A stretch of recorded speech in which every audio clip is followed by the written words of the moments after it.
Hello and welcome to episode 37 of Tabletop Game Talk, a show where we talk about tabletop games of all types. I'm one of your hosts, Josh. I'm Chris. And I'm Kitty. Today we'll be talking about tricking out your games. What do we do, or should I say Chris, do to his games that makes them better?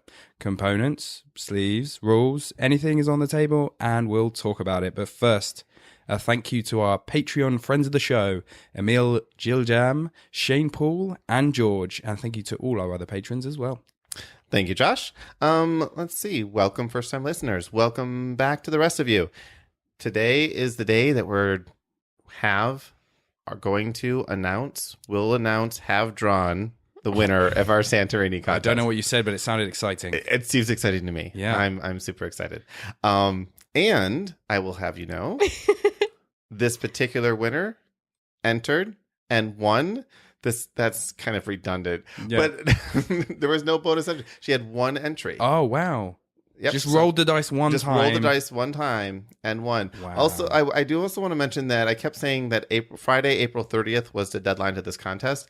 Turns out there is no Friday, April 30th in 2017. Oh, scandal. Yes. It's Sunday, April 30th. It is Sunday, April 30th. So for 4 weeks, none of you listeners told me I was saying that no wrong. one caught it. It is really not your fault. It's not your job, not your responsibility. No, it's on me. It is on me. I just wanted to call it out that I kept the contest going until the last possible moment just to split the difference. So, without further ado, do you want to know who won? Hell yeah. All right. Alexandra Ambrose. Congratulations. Winner. So, Alexandra, thank you for entering.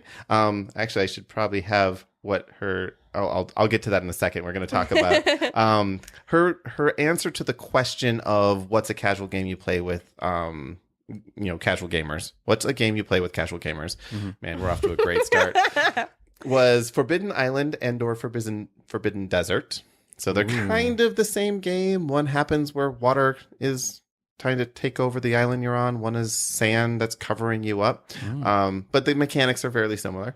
And I think that is it's a cooperative game. It's tiles, and you're flipping tiles, and you're looking for treasures, or you're trying to avoid getting washed out.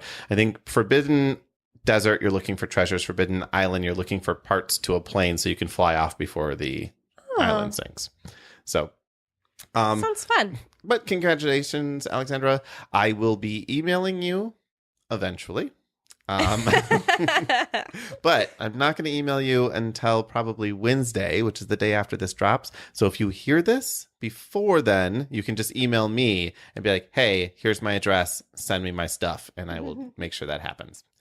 Now, for our next giveaway, we're not going to be announcing it this week, mostly because I don't know what we're giving away yet. And we might be changing how we run giveaways in the future, how we work Patreon in the future. So we're playing around with all of that, and we're discussing. We have a board meeting on Thursday, I believe. So this is the first I'm hearing about it, but it sounds Chris great. Is making this you're up. not on the board. Oh, okay. Yeah, that makes perfect sense. That's great. just me. Oh, got out some work there. Thank goodness. Otherwise, I don't know. Maybe I'll recruit some people. Actually, that'd be kind of cool. You and Z Maybe, are the board. Yeah, Z is my cat.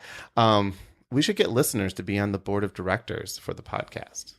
Okay. I don't know what this board of directors is going to do. Will they kind of direct the board?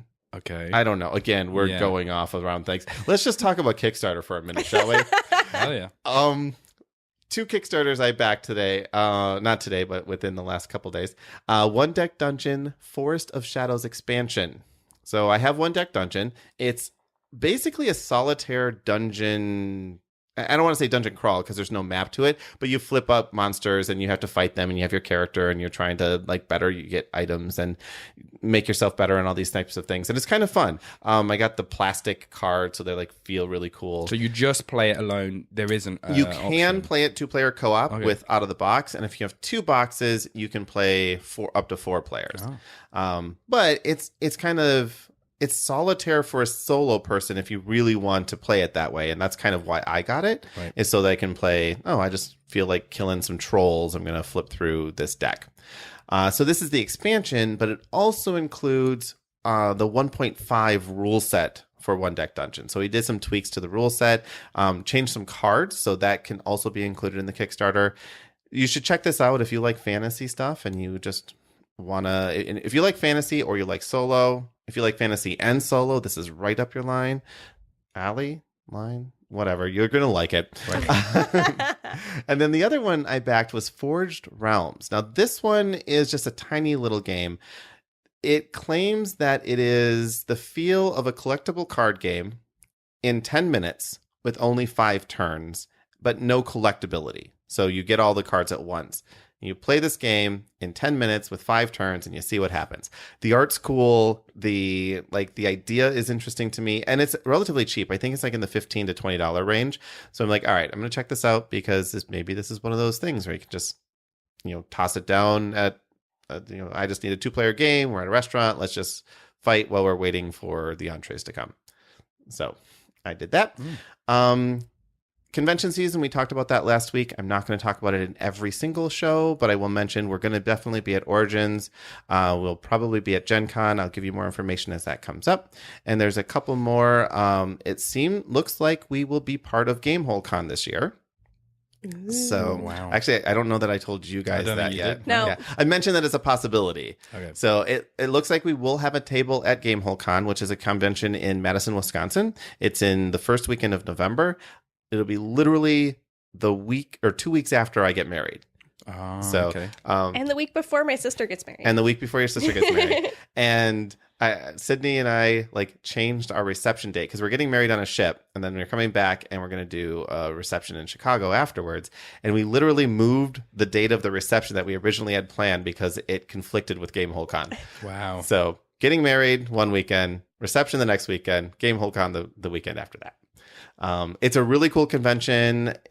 Lots and lots of special guests from the industry. It's role playing and board games, but lots of role playing and board game designers and stuff that are there. So we're looking forward to that one. And there's one other convention that I need to get finalized before I announce it, but there's one other one we're working on as well.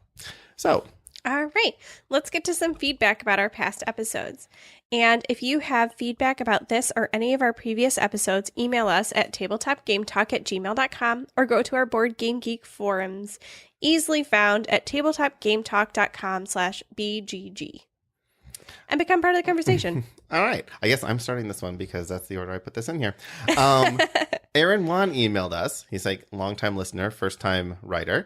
And he mentioned that we should do a mini game as part of our podcast. Now, the one he suggests is the game would go thusly. One of you brings up a game, but you replace the name of the game with synonyms or as close to as possible. For example, I played Prevalent Inheritance and Firearm Speed, which would translate to, and I'm going to wait, this is 2 separate games for the listeners. That's Prevalent Inheritance, that's the first game, and Firearm Speed. So apparently, Prevalent Inheritance would come to Pandemic Legacy. Prevalent and Pandemic, really? Wow. Okay, I mean, probably. This is I'm probably going to look it up off at a thesaurus. thesaurus.com. So, yeah. I'll give it to you. Yep. And Firearm Speed, that would be Colt Express. Wow. I can see that. Right. So I am not that good at being witty in that way. I'm not the thesaurus witty. But I'm more than happy to say if you guys want to send in different game synonyms, we'll say them on one episode, put it out there, and then we'll announce what they are in the next one. Kind of like the Sudoku or crossword or something. Puzzle. Yeah. So if you want to do that, we will absolutely go from one to the other. So Aaron, you opened up this Pandora's box, so you might have to feed us a few of these to start with. He also mentioned that we should talk about player types. And I will say episode 14, we talk about game groups and player types, which was really just the 3 of us. And I think Spencer was on that episode. He was. Yeah. So the 4 of us talking about how we fall into these stereotypes for players. I think it's one of my most fun episodes. It was almost like delving into each other's psyches and kind of psychoanalyzing each other. Right I felt like it was a lot of ganging up on me. Oh, yeah, I think we did at one point. You do embody all of the worst of gaming. That's true. Fair enough. I'm just saying. No, but it was really self-reflecting though, because we were like, yeah, I guess I do that. And once we realized that we are these things in a very unbiased way, because it's like, this is the gamer type and this is what that description is, and then we're all like, yep, I'm raising my hand, I'm that one, or I'm this one. Right. Yeah, I mean, until we started doing all this stuff, I didn't really realize that I have a trouble making a choice when there's lots of choices to be made. Yeah, like And so, two. Yeah. Right, I know. There's two, and I want to optimize every choice I make, and I have to really deliberate, and I enjoy it. But other people don't enjoy it when they're waiting a long time. Yeah. So. So if you're new and you haven't listened to episode 14 yet, that's a good episode. I like that. I It's also a really fun like one. the metagame episode, which I think was 19. But that one we actually talk about our lives and like how we got together, how the podcast is made, and things like that. I think that's probably one of my favorite episodes. Although in the downloads, it's everyone else's least favorite. So I just want to kind of push that one. Metagames, it's awesome. We talk a little bit about metagaming as well. But all right, Josh. Sure. So Get me out of this. I've got one from Tom Bally. Bly. Tom Bly. I'll get there eventually. Tom Bly. Sorry, Tom. You did Again. write it phonetically in a very weird way. I did. Yeah, BA-LIE. Anyway, hey, Tabletop Game Talkers. I finally made it all caught up. I'm still loving the show, and I'm happy to be listening to it live. The only episode that I haven't listened to yet is the Pandemic Legacy side chat, but that's only because I'm starting my own Legacy campaign this week with a group of friends and want to avoid the spoilers. Can't wait to see how my campaign compares to yours in a few months or weeks if we don't lose too many months. Now, that one made me chuckle because there's no way you're getting through that in a few weeks unless you're really hardcore. You could. If you just wanted to sit in the basement for the entire weekend. Yeah. I just assume people play in the basement. We don't have a basement, but yeah. But you are going to love it, Tom. Oh, yeah. I think we sang its praises enough last episode. It's true. We really like it. It is very Moorish, so maybe they will. Maybe they'll bash it out in that quick time. But he says, it was great meeting Sydney as a guest talker on the most recent podcast. She added a new depth to the show, and it would be great to see more guest appearances from her and others on future shows. To Josh, don't worry about mispronouncing my name as Thom. It happens all the time and is a running joke with most of my work friends. Can't wait to hear more. Keep it up. Thanks, Tom. Yeah. So just for the record, I spelt it Belai because I wanted you to say Thom Belai. But you forgot that Josh is British and he reads everything different than us. He does. Yeah. I have no control over what Josh says. So Good try there. we don't really script a lot of things. So in our off-topic segment, we actually have more show notes than our on-topic, but mostly just people's feedback and stuff like that. And you're hearing some intros and stuff that we have scripted, but most of the stuff we just make up. But when I do write something down and Josh is reading it, he reads it British syllable for syllable. Verbatim, exactly what has been written. Yeah, it's That's a bit like true. a politician with their teleprompter. It's just, I'm sorry. Yeah, he doesn't really even know what he's saying. I really think I could make you say anything. I've started to read them a little bit more now. I've made a few mistakes in the past like that, so we'll see. Try and slip something past me. All right. All right, so back to our feedback from Steve on Board Game Geek regarding your Cult of the New. You mentioned you wanted people from the Cult of the Old to email you. I'm definitely part of the Cult of the Old, but I love your I would say guys. this is yours. I'm trying to not be a Josh, inferring what's meant to be said.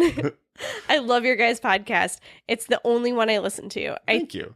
Think the distinction for me is that I don't mind learning new games or trying something new, but I don't get to play as often as I would like. So I want to play the games I know I love instead of trying something that may be good or maybe just okay, or I might just outright don't like.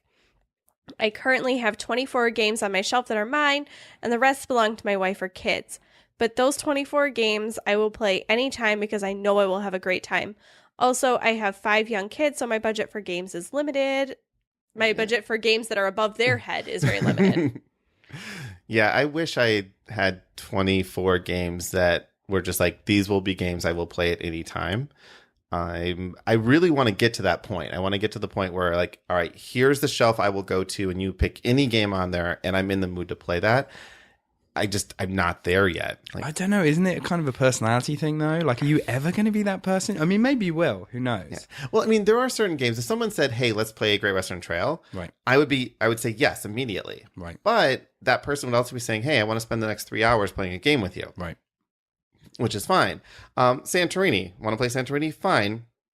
because that's a game that's going to take me 15 minutes and it's not a huge commitment. Yeah. So I'm either a commitment phobe or you better commit to me for a really long time. Okay. It's those in the middle games, the ones that take about an hour and a half that I'm like, well, I don't want to spend an hour and a half doing something I don't really enjoy, but it's too long or not necessarily short enough time to play something really like meaty and deep. Right. So that's where I'm like, I need to find the sweet spot for my hour and a half games.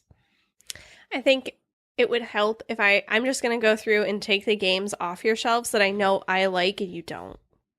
As long as they're not Sydney's. No, that actually... I think it would help. Yeah, what I might do is just say, okay, look, let's just all have to get together, the three of us plus Sydney, and let's find the games I should not get rid of, and then everything else I'm going to put up for trade. Wow. I say that. Eventually, that's going to happen. Isn't that like a lot of work, though? It is. That's why it's not going to happen really soon. Right. I love these random organizing tasks, though. It's like kind of a joke in my house that if you ask me to clean something, I'm going to really clean a small thing. Like one time, my mom asked me to clean the bathroom at her house. She was having a party. She's trying to get everything out. And instead of wiping down the counters and cleaning the toilet, instead I threw out all of her expired medicine. Like, that's my idea of cleaning Something things. no one could have seen anyway because it was all hidden away. Right. Yeah. She was pretty mad at me. All right. Well, I mean, the expired stuff is the best. Well, it has awesome side effects. Be careful with saying that you like doing this sort of thing because now Chris's little head's turning. I know, I'm just the like, little cogs. He's like, maybe I can get her to do There are it. a few nooks and crannies in the bathroom that get missed. Well, no, this whole project of getting rid of all your games, you could maybe rotate it's more likely me. that I'll have her clean the bathroom. Oh, okay. Yeah, because that part, the games I can look at. Okay. You enjoy that's that fine. bit. Yeah, I don't mind looking at that. Okay. But the bathroom, I hate looking at that. All right. Time for a quick question. Yeah, to a quick question. Okay, so let's go to a question from one of our listeners. This is a question that won't fill an entire show topic, but we think is interesting nonetheless. Today's question comes from John Merkel. What is your favorite component or mechanic in a game? All right. This is a great question. Josh, what is your favorite component or mechanic? I really love drafting mechanics because... I mean, now that might seem strange for me. I was just going to say, you love it. The rest of us. By hey, drafting, it takes you.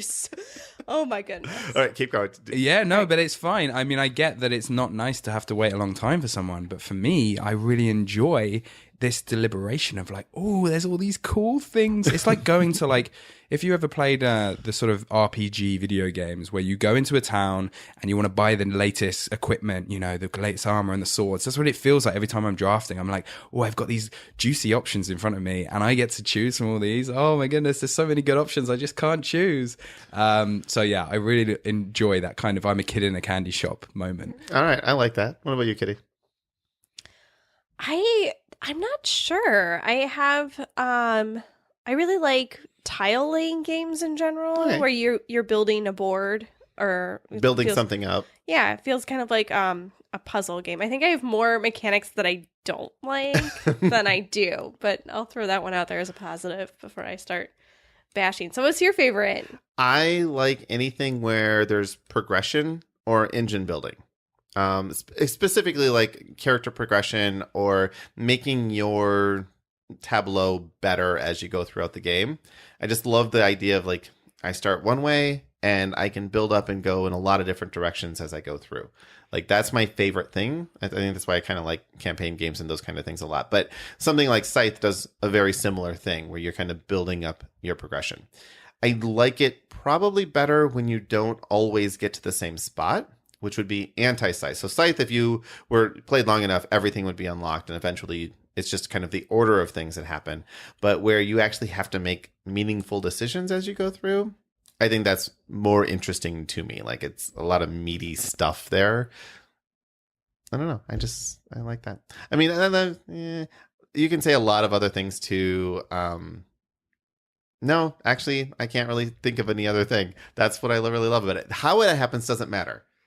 I want to say like drafting or you split, I choose, or dice rolling or card combat or tactical board none of that matters as long as I can change my role as I go through. I think I do like, and not many games have this, a fog of war component. Like when you battleships, you can't see where they are. I like that mystery.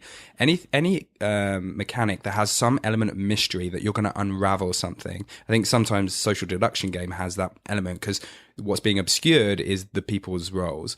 But in battleships, it's just the position of the enemy ships. We really need to play Captain Sonar. Oh, I really want to play that. Yeah. So we were just talking about, and we're still off topic, so this is totally kind of works. We're going to do a party games episode in the very near future. And this is like, what would you play with a larger group of friends? Now, a lot of times this comes down to social deduction kind of stuff. In fact, the question for Santorini was, what casual game would you play with players? And I want to throw a few of those out there because I think some of them are interesting. But, party games that are not social deduction, getting everyone into it. And Captain Sonar for I would say probably 4 to 8 players is phenomenal. Like it's so much fun. Lots of shouting, lots of like just having fun. And I'm using this as a segue into this because I forgot to say this when we did our Santorini thing. But so Tom Bly. Don't give all of them away. I'm not going to give all of them away. We want to save some. But I do want to give a few of the cool ones here. Tom's favorite was games to play with casual gamers are usually social deduction games. They're easy to learn and have a lot of interaction. One Night Werewolf and Secret Hitler are his go-tos. Let's see. Pandemic, Reign of Cthulhu, which is, in my mind, a little bit more casual than Pandemic and has a more of a Cthulhu theme to it. So maybe we'll pull people in that aren't really into the medic type of idea. DC deck building games from Alex Brown. He likes those.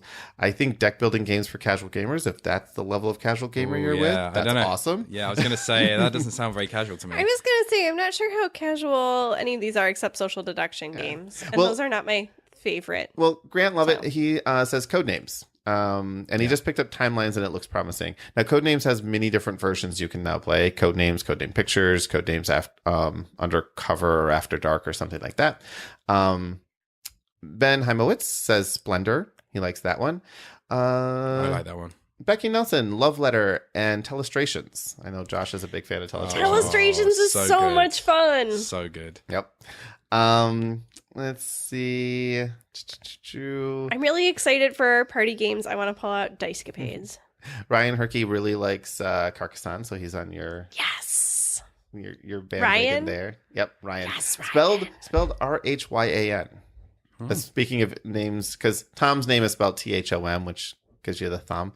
But so Ryan, I think it's Ryan.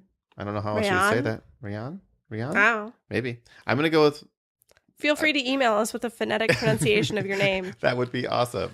Let's see. Jason Strong, the winner of our last contest. He likes Camel Up. Allows for a large number of players while still giving some tactical decisions. Although fairly light to make. Always have lots of laughs with this one.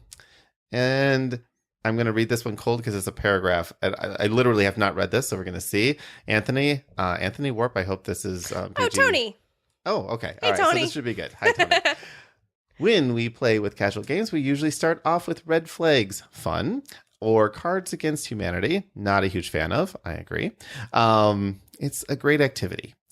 Not necessarily a great game. What's red flags? I don't know, but now I'm going to look into it. Yeah. This is what we're all learning here. We all learn together.